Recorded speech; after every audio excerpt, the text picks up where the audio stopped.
ஒரு 13லேருந்து ஒரு 15 14 வயசு இருக்கிற குழந்தைங்கிட்ட நீங்கள் எதையும் ஃபோர்ஸ் பண்ணி எதையும் இது பண்ணாதீங்க, அதுவும் போக்கில் விடுங்கன்னுவாங்க. அது வந்து என்னன்னா நல்லது கெட்டது டிசைட் பண்ண முடியாத ஒரு வயசுன்னு. அந்த வயசுல தான் ஒரு கிரகிச்சு இதுதான் நம்ம முடிவு அப்படின்னா அதில் ஸ்ட்ராங்காகவும் நிற்பாங்க.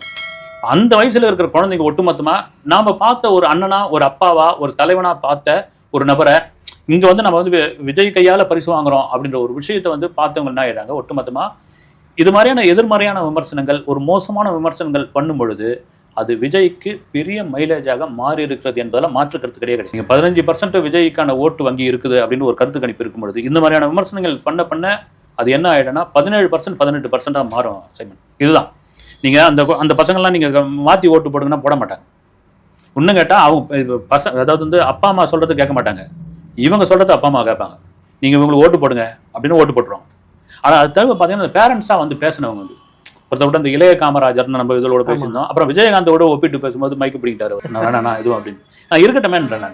நான் கல்வியில் யாரை வந்து கல்விக்கு சம்பந்தமான உதவிகள் செய்யும்போது காமராஜரோட ஒப்பிட்டு பேசுவது ஒரு வரவேற்கத்தக்க ஒரு ஒப்பிட்டு பேசுறது எல்லாம் தப்பு இருக்குதுன்ற நான்.